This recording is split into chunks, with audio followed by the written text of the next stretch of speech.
Are you looking to upgrade your already awesome level with an HP depleting health bar like that from Legend of Zelda?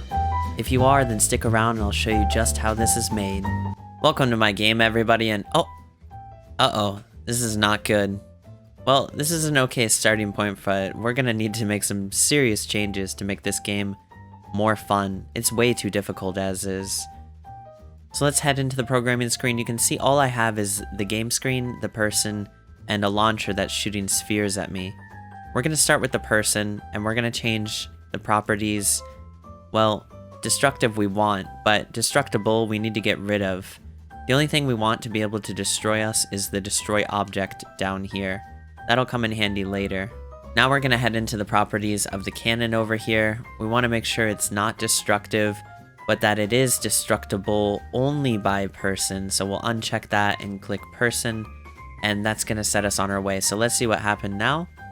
We have become impervious to the spheres. So this is the beginning step. The rest is gonna get a little bit tricky, but we'll go ahead and start by making some objects. We'll start with the box.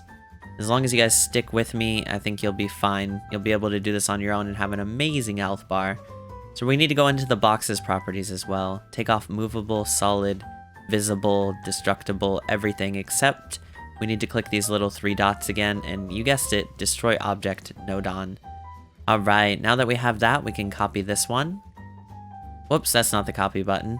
Now that we have that, we can copy this one and move it to the left and to the right, because we're going to want to have 3 hearts, and you don't have to make them this big. I just want to do this for demonstration purposes.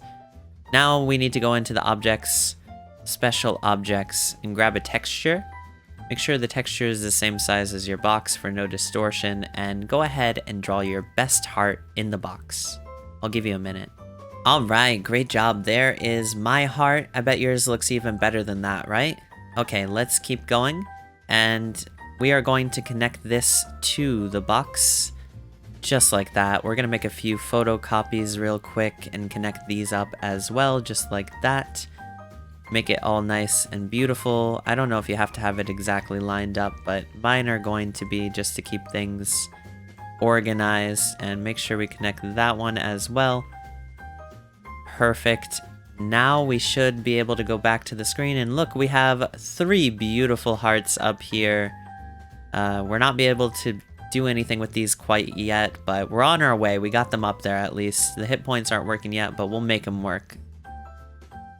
Back to the programming screen, we have everything ready. Now it's time to start programming a few things, so give yourself some room. Go to the input, state change, object break Nodon. I'm going to make this a little bit bigger so you guys can see it. There we go. Now, it's very important we go into the settings of each of these things and change them, otherwise we could get everything off. So let's go and click cylinder and box. Just like that. Now the next one we're going to need is probably something you can guess. We need a counter. We're going to count how many objects have broken, which is going to be really important for what we're doing. Now let's go ahead and connect the count up to the broken count. So every time something breaks, a sphere breaks, it'll count up. And we're going to continue with the input, go to the constant. We're going to need 3 constants. So we're going to go with constants 1, 2, and 3. They're all going to be 1 at first, but you can change it pretty easily. And we're actually going to reverse the order. You'll see why later. So we're going to make this one on the right stay 1. We're going to make this one in the middle go to 2. Well, I guess there's not much to do to reverse it. And then we're going to make this one over here be the 3.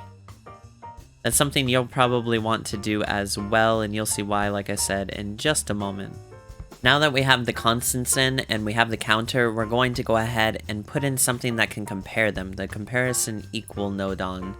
Now this one is going to be really important to be able to compare the counter to how many objects have broken.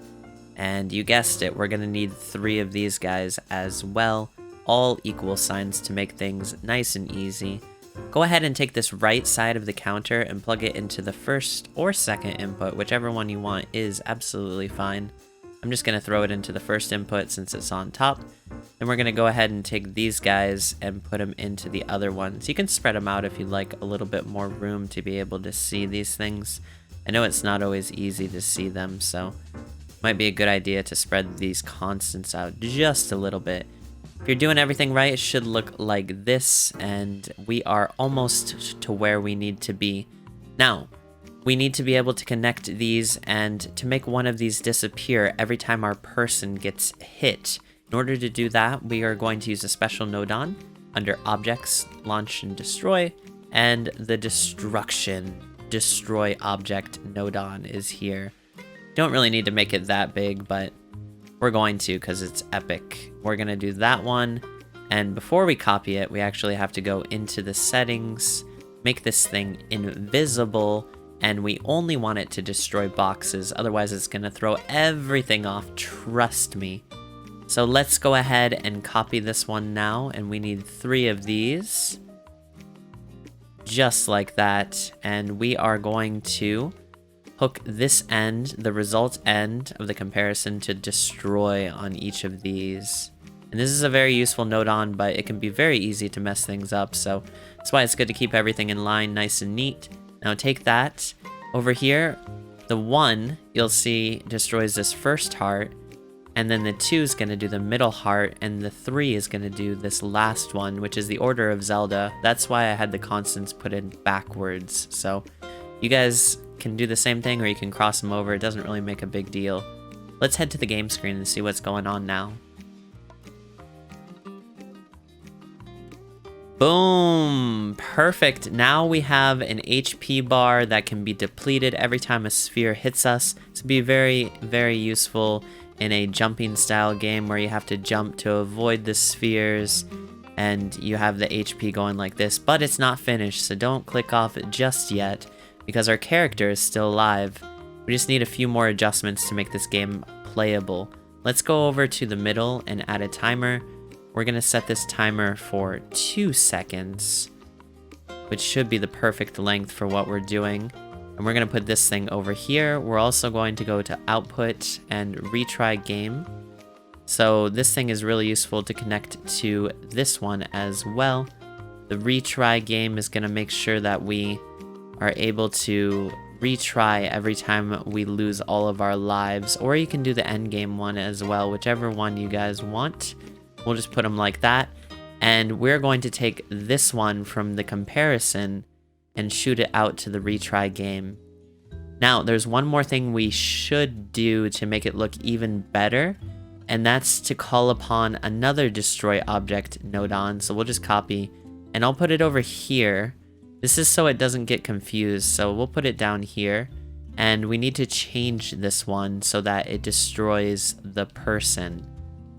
So this is going to make it look more like a professional game. We're going to do number 3 again into the destroy port, and then we're going to hook it up to our person. So now this is telling the game that when the 3rd HP is depleted, when that constant hits 3 to destroy the character, then we have 2 seconds until retry time. So let's go ahead and see if it worked. All right, there's the first one. There's the second one. Oh, and he's gone.